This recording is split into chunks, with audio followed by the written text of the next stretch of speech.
Hello guys, welcome back to English की पाठशाला. As you all know that my name is Mukesh जन्मा.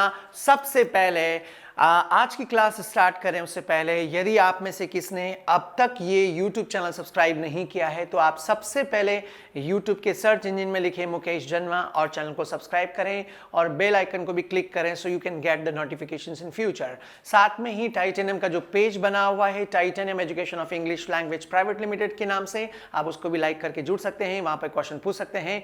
And Instagram पर भी आप टाइटेनियम इंग्लिश क्लासेस के नाम से सर्च कर सकते हैं. आप शुरू करते हैं. शुरू करने से पहले प्रॉब्ली कि आप में से कई सारे लोग आज पहली बार जुड़े हो, दो बातें हम हमेशा कहते हैं, observe and apply and second speaking comes by speaking. आप हमें ऑब्जर्व करके खुद ऐसा कैसा प्रैक्टिस करें अपने घर पे अपने पास वालों के साथ में, प्लस आप बोलने की कोशिश करें क्योंकि बोलने से बोलना आएगा. आपका स्पीकिंग वीक है, आपका अंडरस्टैंडिंग लिसनिंग इतना कमजोर नहीं होगा जितना बोलना आपका कमजोर है. उसको पावरफुल बनाने के लिए आपके साथ हमारे साथ बोलना जरूरी है. तो हम सब शुरू करते हैं. आप और हम बोलिए लेट्स स्टार्ट, लेट्स बिगिन. सबसे पहले 2 मिनट में मैं प्रीवियस वाले टॉपिक को आधार बना रहा हूं. पहले हमने हैबिट्स पढ़ा था, प्रेजेंट पास्ट फ्यूचर को पढ़ा था, है ना. वापस पूछिए क्या आप सुबह सुबह वॉक पर जाते हो, क्या पूछिए do you go for walk. याद है नहीं, हमने पढ़ा हुआ पुराना वाला. और किसी ने पहली बार देख रहे हो तो पुराने वाले वीडियोस को आप एक बार देखें तो आपका यदि बेस मजबूत है तो आगे वाला टॉपिक बड़े आसानी से समझ सकते हो. यस, कोई भी क्वेश्चन पूछना है, क्या आप पढ़ाते हो, क्या बोलो डू यू टीच. हाँ, यही. यदि पास्ट के बारे में पूछना है तो डू की सेकंड फॉर्म क्या पढ़ी थी. पास्ट के बारे में कोई भी क्वेश्चन पूछना है, जैसे कल आपने क्लास अटेंड की थी क्या, तो बोलिए डिड यू अटेंड क्लास. कल आपने कॉल किया था क्या, बोलो डिड यू कॉल. और यही यदि फ्यूचर के बारे में पूछना तो हाँ, क्या आप मेरी मदद करोगे, विल यू हेल्प मी. मेरा सहयोग करोगे, बोलो विल यू कोऑपरेट मी. तो अभी तक हमने डिस्कस कर लिया ये कि प्रेजेंट में हैबिट को पूछने के लिए डू डस का प्रयोग किया जाता है, पास्ट में कोई काम किया नहीं किया उसके लिए डिड का प्रयोग किया जाता है, और मॉडल फ्यूचर को बताने के लिए विल का प्रयोग किया जाता है. विल एक मॉडल है, जब हमने पढ़ा तब क्लियर किया था इस बात को, राइट.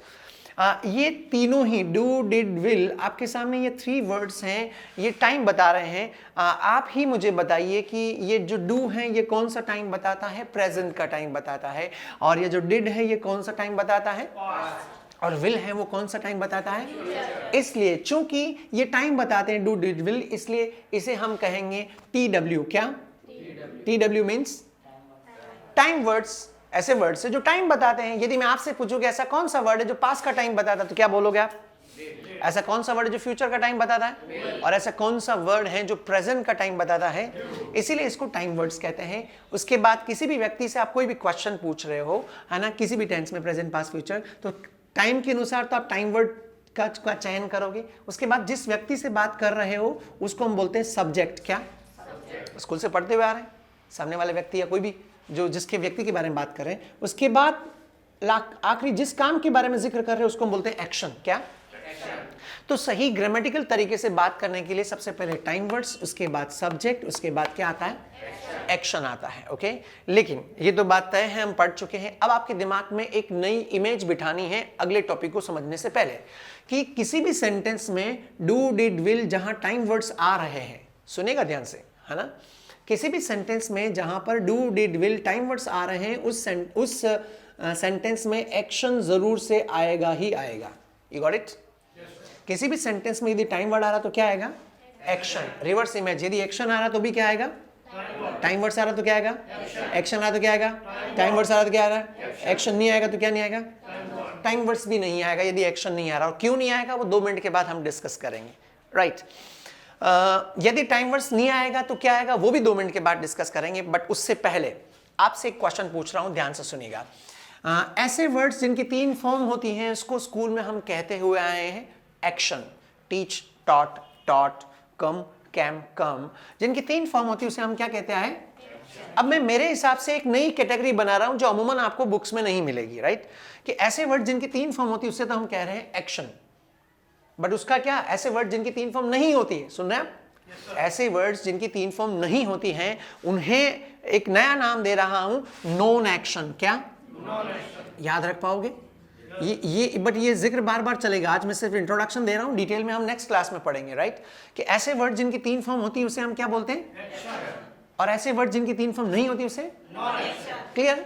थोड़ा सा आप गहराई से समझने की कोशिश करें क्योंकि इसको स्कूल में टेंस के साथ अमूमन स्टूडेंट्स इतने यूज करने के लिए फ्रेंडली नहीं होते हैं। तो मैं इसको गहराई से समझा रहा हूं, जो इस प्रोग्राम को देख रहे हैं वो भी आप साथ साथ में अभ्यास करते रहें। नॉन एक्शन को थोड़ा ठीक से समझा रहा हूं। यदि मैं समझाऊं डिटेल में, नेम, जितने भी नेम होते हैं, चाहे ये इंसान के नेम हो या किसी वस्तु के नाम हो, तो जितने भी नेम्स हैं उनकी 3 फॉर्म नहीं होती हैं। For example my name is Mukesh, क्या मुकेश की 3 फॉर्म होती हैं? किसी भी नाम की 3 फॉर्म नहीं होती हैं। आसपास कोई भी जो वस्तु दिख रही है आपको, है ना, मैं यदि कहूं कि क्या कैमरे की 3 फॉर्म्स होती है क्या? नो। फैन, ट्यूबलाइट, ये सभी किस कैटेगरी में आते हैं? Non actions. दिमाग में इमेज क्लियर है? तो जितने भी नेम्स हैं वो कौन सी कैटेगरी में आएंगे? Non action. दूसरे नंबर पे यदि ठीक से समझाऊं तो आप ले सकते हो ऑक्यूपेशन। क्या ऑक्यूपेशन मीन्स क्या होता है, सब जानते हैं? हाँ, पेशा, काम धंधा, जो आप काम करते हो उसे हम ऑक्यूपेशन कहते हैं। अब हिंदुस्तान में तो कई सारे ऑक्यूपेशन हैं, है ना। जैसे यदि सुथार है तो उसको हम कहते हैं कारपेंटर। क्या? कारपेंटर। और लोहार है उसको क्या बोलते हैं? Black Smith. क्या? सुनहार को क्या बोलते हैं? Gold Smith. और क्या बचा? कुम्हार को क्या बोलते हैं? बोलिए। पॉटर। और क्या बचा? मोची को क्या बोलते हैं? कॉबलर। क्या? थोड़ा तेज बोलो ना। कसाई को बोलते हैं बूचर। क्या? ऐसे कई सारे, इन सबको ऑक्यूपेशन, ये ट्रेडिशनल ऑक्यूपेशन है जो सालों से चलते हुए आ रहे हैं। मॉडर्न ऑक्यूपेशन की बात करें, चिकित्सक को क्या बोलते हैं? और दंत चिकित्सक को क्या बोलते हैं? डेंटिस्ट। क्या?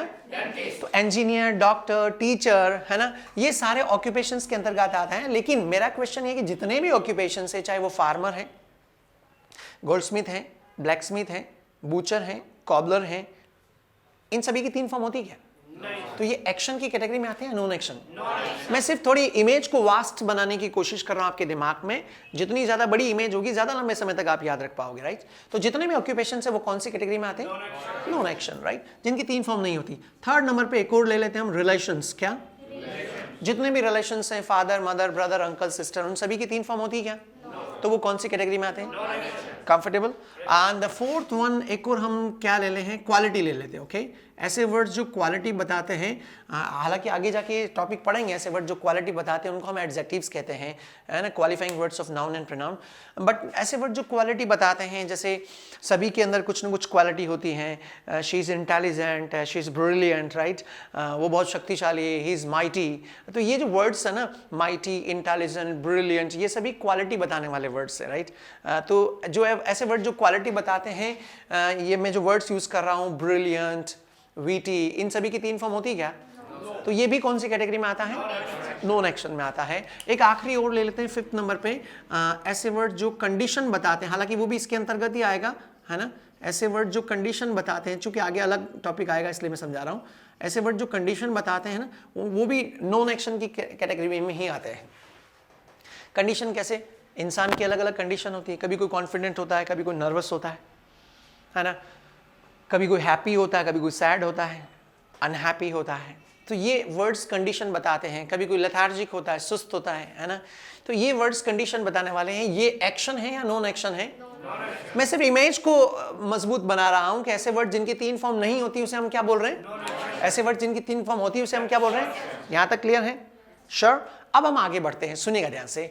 एक्शंस को बताने के लिए प्रेजेंट में डू, डज, पास्ट में डिड, फ्यूचर में क्या यूज करते हैं? विल। लेकिन ध्यान रहे, जिनकी 3 फॉर्म नहीं होती उसे हम क्या बोलते हैं? Non action. सीक्वेंस अभी पढ़िए, name, occupation, relation, quality and conditions. अब मैं आपसे पूछ रहा हूं, यदि मैं कंफर्म नहीं हूं, मुझे नाम कंफर्म नहीं है ना, मुझे इनसे पूछना है, इनका नाम मुझे डाउटफुल लग रहा है, तो मैं पूछूंगा इनसे कि क्या आप सरोज हो। मुझे इनसे पूछना क्या आप सरोज हो, तो जो पुरानी टॉपिक्स पढ़े हुए ना, हालांकि ये बहुत कॉमन क्वेश्चन है, कोई भी बना लेगा, लेकिन कंफ्यूज हो जाते हैं। क्वेश्चन ये पूछ लेते हैं, do you Saroj, so it would be wrong, right. ये क्यों गलत होगा? क्योंकि Saroj is a name, non action है। और सुनिएगा, नॉन एक्शंस के लिए डू डस बिल्कुल भी यूज नहीं करते, समझ पा रहे हो? एक्शन के लिए ही डू डस डिड का प्रयोग करते हैं। नॉन एक्शंस को बताने के लिए हम लोग यूज करेंगे इज, एम, आर। क्या? अभी ये इनकम्प्लीट आइडेंटिटी है। इज, एम, आर क्या होते हैं हम नेक्स्ट क्लास में पढ़ेंगे। अभी मैं चाहता हूं आपकी थोड़ी हैबिट बन जाए, मोमेंटम बन जाए। हालांकि आप पहले से यूज करते हो। मुझे पूछना क्या आप सरोज हो, क्या आएगा? डू यू सरोज या आर यू सरोज? अच्छा, डू यू सरोज क्यों नहीं आ रहा? आप क्लियर हैं? क्योंकि ये क्लियर कट नॉन एक्शन है, राइट।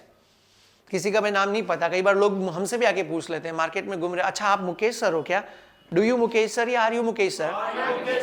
हाँ, right. So here you asking the name, ये नॉन एक्शन की कैटेगरी में आता है, इसलिए हम इसको इज एम आर से बता रहे हैं. Is that clear?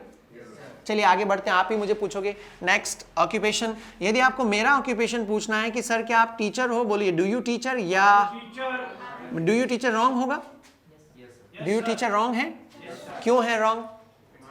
Non action है. नॉन एक्शंस, एक्शंस के लिए डू डज डिड का प्रयोग करेंगे, इसलिए डू यू टीचर. हाँ, कई सारे यूज करते हैं, ऑल्दो इट्स वेरी कॉमन, लेकिन कुछ स्टूडेंट्स इस प्रकार की सिली मिस्टेक्स करते हैं, बोल देते हैं do you teacher. That's wrong. वापस पूछिए, क्या आप टीचर हो? बोलो आर यू टीचर. क्लियर है सबको? ऑक्यूपेशन पूछ रहे हो, किसी से पूछना है क्या आप सुथार हो, आर यू कारपेंटर. बढ़ई, राइट. दो तीन ऑक्यूपेशंस और पूछिए पहले आप. किसी से पूछना है कि क्या आप मोची हो, डू यू कॉबलर या आर यू कॉबलर.